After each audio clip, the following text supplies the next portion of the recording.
the Sustainable Strawberry Production Series. In this video, we'll be covering cover crop and compost nitrogen calculations for strawberry pre-plant fertility management. Maintaining healthy soil is critical to the long-term sustainable production of strawberries. Increasing soil organic matter can improve soil structure or aggregation, increase the nutrient holding capacity, and support a more diverse soil microbial community. The resulting soil structure improvements can also lead to reduced erosion, better root growth, greater water infiltration, and drainage in clay soils. For sandy soils found in many parts of the southern United States, increasing organic matter levels can greatly increase water holding capacity and the retention of soil nutrients. Beneficial soil microorganisms contribute to plant growth by producing plant growth promoting compounds, providing protection from or inhibiting plant pathogens, fixing nitrogen, enhancing plant drought tolerance, increasing soil aggregation, or converting nutrients in the soil into forms that plants can use. However, strawberry systems with histories of annual fumigation or low levels of soil organic matter often lack healthy and active populations of beneficial microorganisms in the soil. By implementing practices that increase soil organic matter and conserve soil microbial diversity, growers can take advantage of beneficial soil microorganisms' natural ability to suppress disease-causing microorganisms and promote nutrient cycling. Certain sustainable soil management practices, like the use of compost and cover cropping, can contribute nutrients to the soil.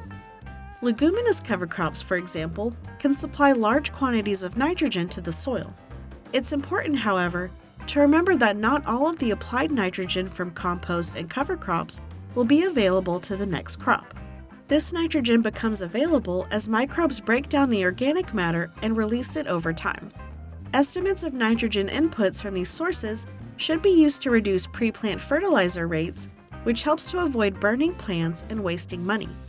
The following describes how to estimate the amount of nitrogen from compost or cover crops that will be available during the following cropping cycle. To figure out how much nitrogen is provided to your strawberry crop by a leguminous cover crop or compost application, you'll need the following three pieces of information: the amount of dry plant tissue or material applied to the soil, the percentage or concentration of nitrogen present in the plant tissue or compost material, and the estimated percentage of the nitrogen present in the material that will be available to the next crop. With this information, you can use the following calculation to determine how much nitrogen will be available to your strawberry crop. Amount of material applied per acre times the percent or concentration of total nitrogen in the material times the percent of the total nitrogen in the material that will become available during the following crop season. Let's do an example calculation for how much nitrogen is applied from compost and cover crops. For this example, Farmer Jill has compost that is 2% nitrogen and plans to apply it at a rate of 6 tons per acre. She also has an acre of cover crops that are 3% nitrogen and produced 3,126 pounds of dry biomass per acre. Many testing agencies can analyze samples of either plant tissue or compost to provide information about the amount of nitrogen present and estimate the amount of nitrogen that will likely be available to the next crop. You can use this information to determine how much compost is needed to supply a desired amount of nitrogen per acre, or, alternatively, how much nitrogen has been applied by a cover crop or by previously applied compost. Let's start with the compost. First, we need to convert the amount of compost from tons to pounds.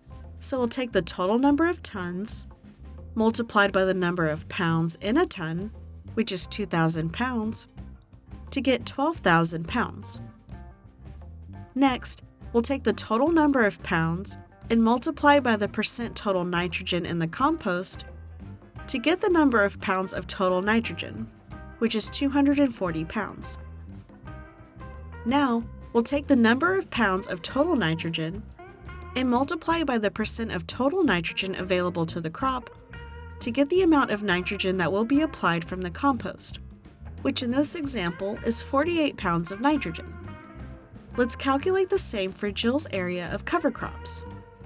To estimate the amount of biomass Jill's cover crops produced, cut down all the plants within 1 square foot, dry them, weigh them, and multiply the weight by 43,560, which is the number of square feet in 1 acre, to get the dry weight biomass per acre. It should be noted that wet weight refers to the amount of nitrogen in fresh tissue, while dry weight refers to the tissue after it has been dried in an oven to remove water weight. The units of your calculation must be in dry weight to avoid overestimating nitrogen inputs. So in this example, Jill has 3,126 pounds of dry biomass per acre. To calculate the amount of total nitrogen, we'll take the amount of biomass and multiply it by the percent of total nitrogen to get 93.78 pounds of total nitrogen. Next, we'll take the amount of total nitrogen and multiply it by the percent of total nitrogen that will be available to the first crop to get 46.89 pounds of nitrogen per acre that will be applied from the cover crop biomass. It's important to remember that soil-incorporated materials will supply a greater percentage of their total nitrogen content to the subsequent crop than materials left on the soil surface.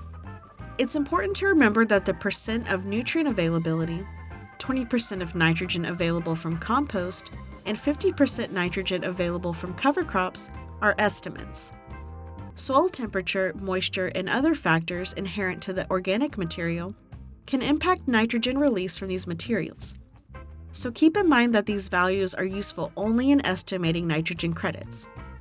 So this example calculation estimates that 48 pounds of nitrogen per acre from the compost and 47 pounds of nitrogen per acre from the cover crop will be available in the upcoming season. If the compost and cover crop were applied in the same field, this would be a total of 95 pounds of nitrogen that will be available to the subsequent crop. Using this estimate, a grower could decide to eliminate all pre-plant nitrogen fertilizer additions and reduce subsequent spring fertigation applications, since the pre-plant nitrogen recommendations for plasticulture strawberry in the southeast is only 60 pounds per acre. Calculating spring fertigation application rates will also be covered in this series. To learn more about research and resources related to sustainable strawberry production in Arkansas, visit our webpage at uaex.uada.edu/sustainable-strawberry. Special thank you to the Southern Sustainable Agriculture Research and Education Program for their support of this project. Thanks so much for watching.